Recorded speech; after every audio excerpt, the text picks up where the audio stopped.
तकरीबन 4 मुद्दे हैं। अगर देखा जाए तो एक रोजगार और नौकरी से जुड़ा हुआ मुद्दा है। एक जिसे हम सांसद चुनेंगे उसकी उपलब्धता क्या रहेगी? क्या वो एलीट वर्ग का सांसद बनेगा या वो आम लोगों का भी सांसद बनेगा? और तीसरा चीज कि जिस सांसद को हम चुनने जा रहे हैं वो किस पार्टी को प्रेजेंट कर रहा है, किससे चुनाव लड़ रहा है? क्या वो डेमोक्रेटिक माइंडसेट की सरकार का भागीदार बनेगा या फिर वो एंटी डेमोक्रेटिक माइंडसेट की सरकार का भागीदार बनेगा? और चौथा मुद्दा जो मिर्जापुर के विकास के जो छोटे छोटे इशू हैं, जैसे यहाँ का जो उद्योग है, छोटे मोटे जो उद्योग हैं जो आज प्रायः खत्म हो गए हैं, उनको पुनर्जीवित करने का उसके पास कोई रोड मैप या कोई प्लान रहेगा कि नहीं रहेगा? ये 4 मुद्दों पर आप अपने सांसद का वोट डालेंगे, ये आप सोच रहे हैं। आपका नाम साहब? आयुष सिंह। आयुष, अब ये बताइए, जैसे आपने बोला 4 मुद्दे, वरीयता के क्रम पे जैसे बेरोजगारी और शिक्षा पर बात करें, खास तौर पर उसमें शिक्षा की जो बात आ जाती है, बेरोजगारी पर तो हमको मैनिफेस्टो में चीजें दिखाई देती हैं। शिक्षा, क्या आपको लगता है कि किसी भी दल के मैनिफेस्टो में उस पे वो जोर दिया गया जो शायद उसको पढ़ने वाले, एक तरीके से जो विद्यार्थी हैं, उनको चाहिए, उनकी अपेक्षाओं की पूर्ति दिखती है? नहीं, मुझे तो लगता है कि शिक्षा को लेकर के वो संजीदगी, वो संवेदनशीलता शायद किसी भी दल में उस तरीके से नहीं है। क्योंकि वर्तमान चुनाव अगर देखा जाए तो निश्चित तौर पे पोलराइजेशन होता है, जाति और धार्मिक मुद्दे हावी रहते हैं। इसलिए आप ये देखिए कि पिछली सरकार ने शिक्षा का बजट कम किया और मिर्जापुर जहाँ आप खड़े हैं, यहाँ पे छात्रों का पलायन एक बहुत बड़ी समस्या रही है। आज इलाहाबाद, बनारस अगर ना हो तो हमारे पास पढ़ने के लिए हमें दिल्ली ही जाना पड़ेगा।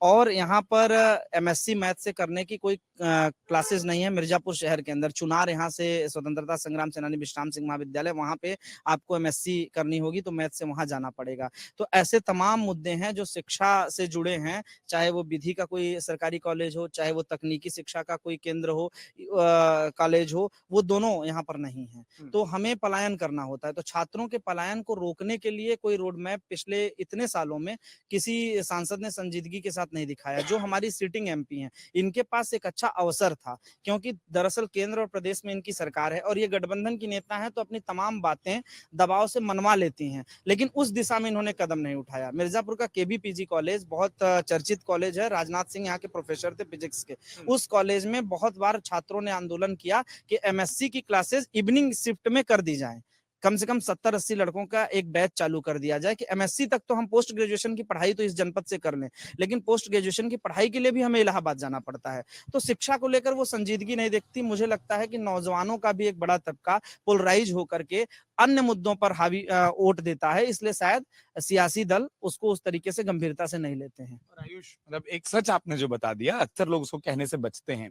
लोग कह तो देते हैं कि मुद्दों की बात हो रही है और मुद्दों पर वोट हो रहा है, लेकिन जो आपने आखिरी लाइन कही ना, ये अक्सर हो जाता है कि मुद्दों की बात करने वाले वर्गों में वोट डाल देते हैं और इसलिए जैसा आपने कहा कि नेताओं को लगता है कि फिर मुद्दों पर इतना जोर क्यों देना। आपका नाम? जी, हमारा नाम रवि सविता है। हाँ। मैं आर्किटेक्ट का स्टूडेंट हूँ और यहाँ आज हम मेरठ में पढ़ने जाते हैं, हमारा क्लासेस चलती हैं तो हमें मेरठ में जाना पड़ता है। लेकिन मिर्ज़ापुर में पॉलिटेक्निक कैंपस में बीटेक कॉलेज होने के बावजूद आज से लगभग 7 साल 8 साल पहले से ही उसका कंस्ट्रक्शन चालू हुआ, बीच में रुका, सरकारें बदली, रुक गई।